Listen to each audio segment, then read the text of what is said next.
Okay, welcome back. So here we go. As we continue, we just saw that Jesus returns with his 144,000 with him in Revelation 14. Um, I made a statement last time that it was going to be a real life war. I think that that's actually true. Like it's going to be a real life war with, remember, Satan's army, which is the four horsemen, and then with Israel. But that's going to be a real life war. But remember that Satan was thrown down with his angels, and angels that we can't see. And understand that, God's army is going to be, it's not like they have to go fight over in Israel, but they are going to be under a war of Satan's invisible angels. So remember how, like, the demons will attack you and sting you in health and finances? So now that's let out on everyone. It's let out on, remember, these ones are sealed, like they couldn't hurt the sealed. Well, now it's let out on everyone. So everyone's going through a major thing. The bride, here there was no water because of the witnesses, so she was dried out. But here, she might be able to get water again. I don't know if it really says or not, but like she might be able to get water again. But remember that, like, if you have a harvest, first you dry it out and then you beat it with a stick, right? You beat out all the seeds with a stick, and then the chaff blows away in the wind, right? And then secondly, if you want bread or something, you got to grind it in a millstone. So what I'm saying is, the demons were one test with no water, but the bride still is coming through, and she's going to have to, you know, go through another test of direct Satan now attacks. Not just demons, but now direct Satan and his angels are attacking, which, by the way, is refinement. It's not like it's refining the bride to be ready for Jesus. These are attacks of, like, moral character. Like, what are you going to do? What would Jesus do? Are you going to do what Jesus would do, or are you going to do something else? Because if you do something else, that's going to prove that you're a tear. But if you do what Jesus would do, well, that's going to prove that you really are part of the bride. And then watch this. Okay, so here we are. Jesus just returns. Let me just draw that, the bride, has to come through here too. The bride has to make it through all the way. We see that the two witnesses didn't make it all the way. They were killed at the when Satan was released. When Satan was cast to heaven, the two witnesses were killed, and 3.5 days later, they were raptured. So they didn't make it all the way. They were raptured.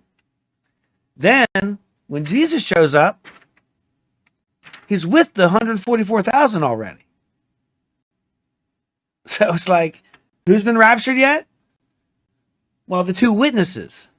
But it ends up being that the two witnesses are the 144,000. Okay? Now, when they show up, a couple announcements are made. Like voices from heaven. Okay, so here, and I heard, so you want to read this one again? And I looked, and lo, a lamb stood on Mount Zion, and with him the 144,000, having his father's name is written on their foreheads. Okay, so Jesus comes, the lamb comes, and with him the 144,000. And I heard a voice from heaven of many waters, a voice of great thunder, and I heard of harps. And they sung a new song on the throne. Come on. This is just talking about the 144,000 again. They are not defiled by women. Okay. So let's go to verse 7. Now, saying in a loud voice, fear God and give him glory, for the hour of his judgment is come. Worship him that made heaven. So the first announcement is the hour of his judgment is come. So what I'm going to do, I need to write stuff right here And like this is the time frame, but I need to write stuff right here. So I'm going to put the hour out here.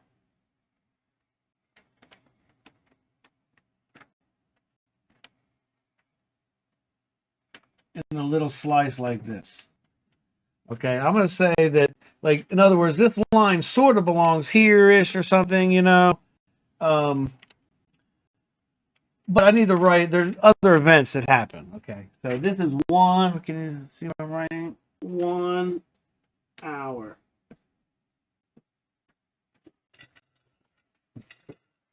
Let me see that. 1 hour. This strip here represents this 1 hour. So, again, in verse 7, saying with a loud voice, fear God and give glory to him, for the hour of his judgment is come. So this brings up another little point that I want to make. So the hour of the judgment has come finally. When the demons were released and they attacked the bride and the people of the earth, and you can't see them, but these moral attacks, these moral judgments, this wasn't the wrath of God. People say, oh, the bride isn't, supposed to do the wrath. Okay, well, this isn't the wrath of God. These are demons being released. This is merely evil being released. It's not the wrath of God. This is the wrath of demons, kind of. When Satan is thrown to earth and he makes war with the saints and kills them, that's not the wrath of God. That's the wrath of Satan. Satan hates us all because we are offered the opportunity of mercy, and he is not. And that's why he hates us and wants to take as many with us with him as he can. So anyways, that's not the wrath of God. None of this tribulation is the wrath of God. So when these people argue, oh, it's pre-trib and post-trib and, this and this, none of this is the wrath of God yet. Jesus arrives. Okay, so just keep with me on that thought. Jesus arrives, and first thing we get an announcement that for 1 hour, his judgment has come. Okay? Another angel came by and said, Babylon is fallen. So here I need to write here. So 1 hour judgment, right?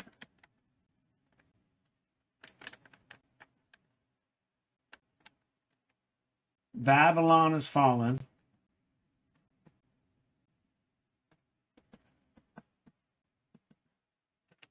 Okay. I think there's another announcement. A third angel followed. If any man worship the beast in the image and receive the mark on his hand, the same will drink the wine of the wrath of God, which is poured out without mixture into the cup of his indignation. And he shall be tormented with fire and brimstone in the presence of the holy angels, in the presence of the Lamb. So, listen, this isn't bad news here. He's saying, so from now on, this is Jesus' return, and there's announcements coming up. He's saying, still even today, do not take the mark of the beast.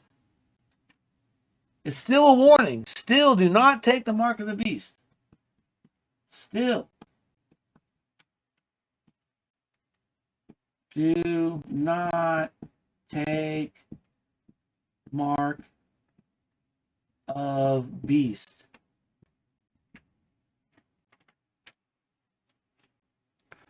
Okay?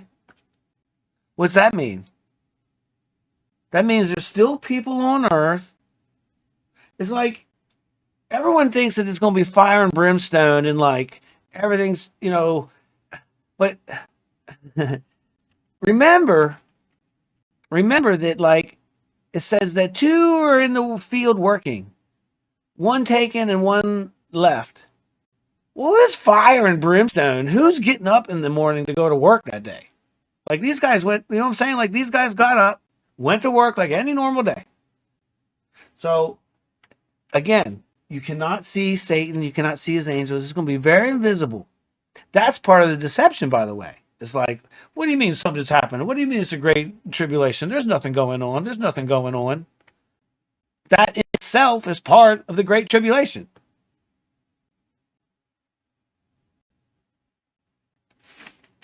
Even then, even after Jesus comes back, he's saying, still, whoever's still here, still do not take the mark of the beast, guys, because there's still time. There's still a chance for salvation. What else does he say? What else does he say? Blessed, oh, and I heard from a voice from heaven saying, blessed are the dead which die in the Lord from now on. You shall rest from your labors, and your works will follow you. So, like he's saying, even now, if you don't take the mark of the beast and you die, it's still like you're still okay. There's still salvation coming. Okay? Okay, now watch this. This gets interesting right here.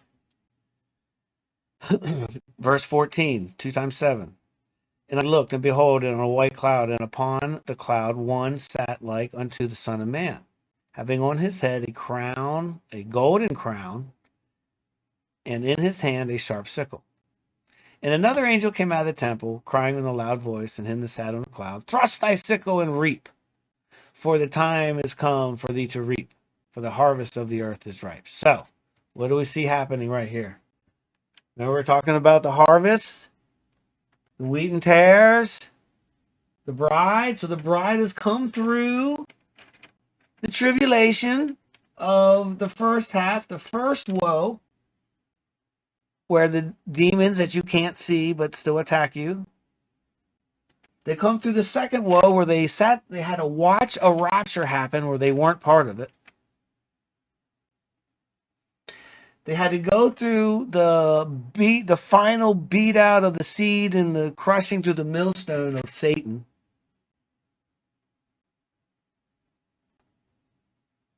And finally, the harvest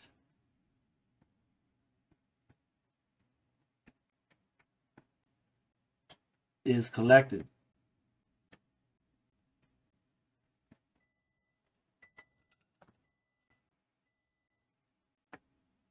So, just like you read in like with 1 Thessalonians, when Jesus arrives, then we will meet him in the air.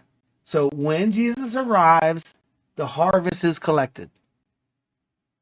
That is the bride. And they've gone through refinement to make themselves ready for Jesus to get them.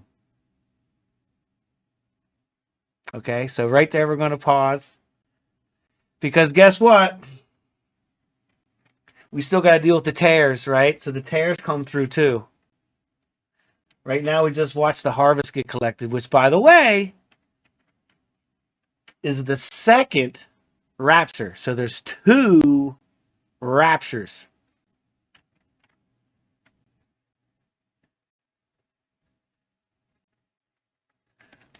Okay, so there we go. We're going to talk about tares. We're going to talk more about this later. So come back later. It's only getting better. We'll see you there.